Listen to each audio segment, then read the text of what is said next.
Welcome back to BBVN online classes, and we were discussing the chapter number 2, that is solution, and in this chapter we have already discussed about the types of solution and the positive and negative deviation show करने वाले solutions, इनके बारे में हम already बात कर चुके हैं. It means ideal and non ideal solutions के बारे में बात कर चुके हैं हम. आज हम बात करेंगे solution से ही related न्यू टर्म्स या न्यू जो कॉन्सेप्ट्स हैं उनके बारे में, and that is the colligative properties. Colligative properties of the solutions. ठीक है, कॉलीगेटिव प्रॉपर्टीज़ कौन कौन सी होती है? 4 कॉलीगेटिव प्रॉपर्टीज़ होती है जिनके बारे में हम इस चैप्टर में अच्छे से डिस्कस करेंगे. And These colligative properties only depend on the number of particles.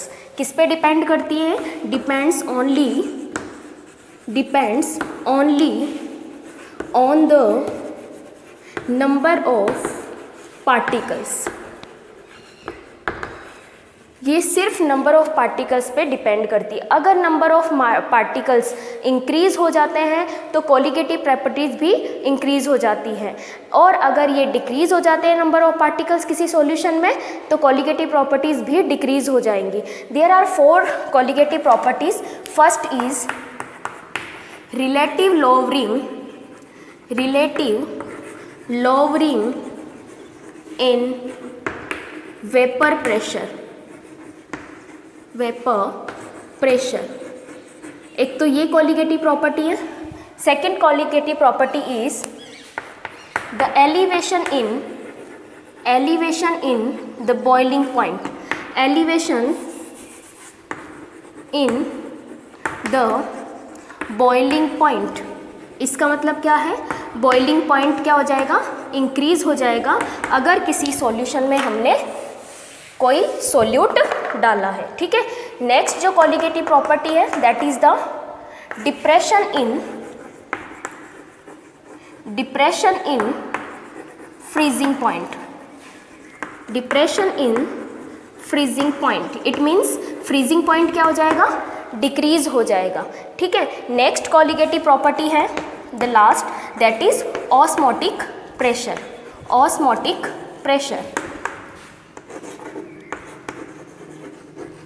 These are the 4 colligative properties. Those only depends on the number of particles. किस पे डिपेंड करती है? Number of particles. और इनका एप्लीकेशन क्या है? इट मीन्स ये किस तरीके से हम काम में लेते हैं, या ये कॉलीगेटिव प्रॉपर्टीज क्यों स्टडी की जाती है? Because we can find the molecular mass of a solvent by using these colligative properties. Unknown solvent का या अननोन अगर सोल्यूट कोई भी है, हमें पता है कि जब भी कोई सॉल्यूशन होता है तो सॉल्यूशन में मोस्टली 2 पार्ट्स होते हैं. मोर देन 2 भी हो सकते हैं, लेकिन मोस्टली हम क्या करते हैं? 2 पार्ट लेते हैं. एक तो हम बात करते हैं सॉल्वेंट की, एक हम बात करते हैं सोल्यूट की. ठीक है, जो हम ये चारों कॉलीगेटिव प्रॉपर्टीज पढ़ेंगे, यहाँ पर हम सॉल्वेंट को लेंगे फर्स्ट.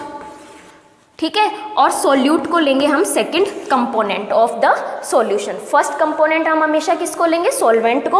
और सेकंड कंपोनेंट हम किसको लेंगे? सोल्यूट को लेंगे. अब हमें पता है कि अगर ये हमें कोई भी अननोन दे रखा है, हमें पता नहीं है कि कौन सा इसमें सॉल्वेंट है, तो हम इन कॉलीगेटिव प्रॉपर्टीज़ के अकॉर्डिंग या इनके जो फॉर्मूला होते हैं उनके अकॉर्डिंग हम इस सॉल्वेंट को फाइंड कर सकते हैं, as well as we can find the solute. हम अननोन सोल्यूट का पता लगा सकते हैं कि कौन सा सोल्यूट है या कौन सा सॉल्वेंट है. किस तरीके से निकाल सकते हैं हम? क्योंकि इन कॉलीगेटिव प्रॉपर्टीज़ में इनका मोलिकुलर मास आता है. क्या आता है? Molecular mass. अभी हम बात करेंगे तब आप और अच्छे से समझ जाओगे. तो यहाँ पर अगर हमें मोलिकुलर मास पता चल जाएगा, अगर हम किसी अननोन सॉल्यूशन या सॉल्वेंट या सब्सटेंस का अगर हमें मोलिकुलर मास पता होगा तो हम डिक्टेट कर सकते हैं, आइडेंटिफाई कर सकते हैं कि कौन सा सोल्यूट है या कौन सा सॉल्वेंट है, क्योंकि मोलिकुलर मास सभी का अलग अलग होता है, स्पेसिफिक होता है. ठीक है, तो इन 4 कॉलीगेटिव प्रॉपर्टीज़ में हम लोग सबसे पहले लेते हैं relative lowering in vapour pressure. सबसे पहले हम क्या लेते हैं?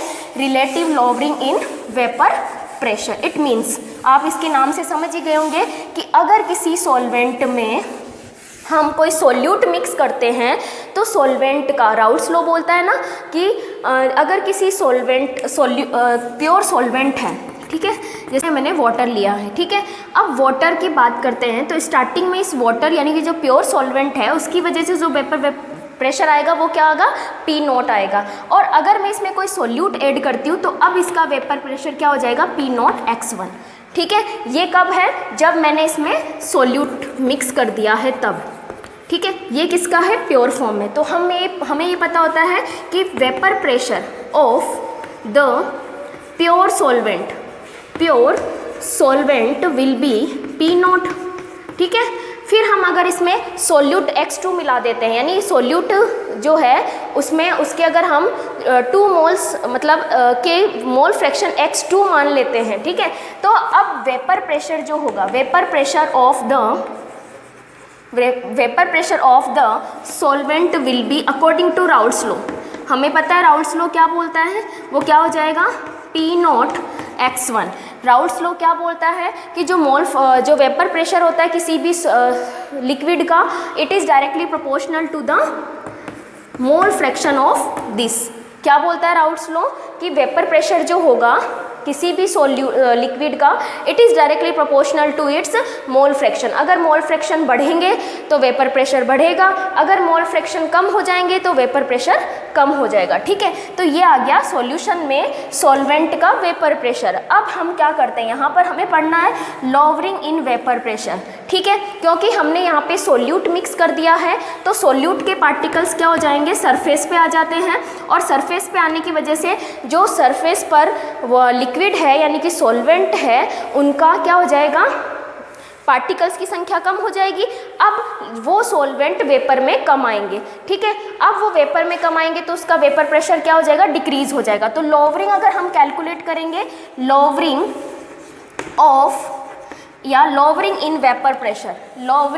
इन vapour pressure, it can be dictate as del P and it will be equal to P not minus PS। अगर हम यहाँ पे PS की वैल्यू रखेंगे तो वो क्या आ जाएगी, x1, ओके। PS की वैल्यू हम यहाँ से रख सकते हैं P नॉट x1। अब यहाँ से अगर P नॉट को मैं कॉमन ले लेती हूँ तो ये क्या आ जाएगा, P नॉट ब्रैकेट में आ गया मल्टीप्लाई बाय 1 माइनस x1। अब आपको पता है कि जो मोल फ्रैक्शन होते हैं कंपोनेंट्स के, उनका जो टोटल होता है वो यूनिटी के बराबर होता है। तो यहाँ से x2 इक्वल टू क्या आ जाएगा, 1 माइनस x1। तो ये x2 की वैल्यू अगर मैं यहाँ रख देती हूँ तो मेरे पास में कैलकुलेशन आ जाएगी del P यानी कि lowering in vapour pressure will be equal to P not multiply by the mole fraction of x2। यहाँ पर x1 तो क्या है, mole fraction of solvent, mole fraction of solvent, ठीक है, और x2 क्या है, मोल फ्रैक्शन ऑफ सोल्यूट। मैंने अभी पहले ही बताया था कि सॉल्वेंट को हम 1 नंबर लेंगे और सोल्यूट को हमेशा 2 नंबर पे लेंगे, ठीक है। अब यहाँ से हमें रिलेटिव लॉवरिंग फाइंड करना है, ये तो लॉवरिंग है, ठीक है। रिलेटिव लॉवरिंग की कितना जो है लॉवरिंग हुआ है, तो रिलेटिव लॉवरिंग कैसे कैलकुलेट करेंगे, ये P नॉट अगर यहाँ आ जाएगा अपॉन में P नॉट, देन ये किसके इक्वल टू हो जाएगा, x2 के। तो यहाँ से ये जो डाटा आया है या ये जो हमारा फॉर्मूला बना है, that is the relative lowering in vapour pressure, it will be equal to del P upon P not equal to x2, और x2 क्या है, the mole fraction of the solute. अब देखिए आगे क्या होता है, आगे जब हम इसकी x2 की बात करते हैं, then you all know that x2 will be equal to, यानी मोल फ्रैक्शन जो है it will be equal to क्या होता है, n2 upon n1 plus n2, ठीक है। तो अगर मैं वो जो वैल्यू है वो यहाँ रख देती हूँ इस इक्वेशन में, then del P upon P not will be equal to n2 n1 plus N2। अब यहाँ पर हमें एक कंडीशन अप्लाई करनी है। देखिए बच्चों, यहाँ पर जो हम सीक्वेंस में या जो स्टेप्स हम ले रहे हैं सेम ऐसे ही जो हमारी अनादर जो कोलिगेटिव प्रॉपर्टीज़ है वहाँ पर भी इसी तरीके से हमें चलना है, ठीक है।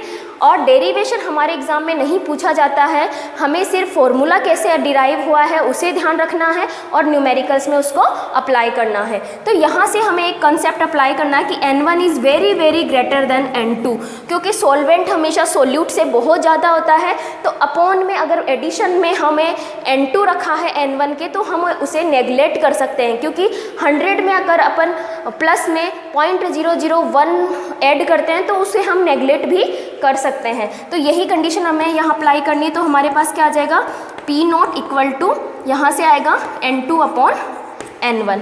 ओके, अब यहाँ पर N2 और N1 क्या है ये आपको यहाँ से पता होना चाहिए कि N2 तो क्या है, number of moles of, second number पे अपन ने क्या लिया है, सोल्यूट, तो सोल्यूट के नंबर ऑफ मोल्स।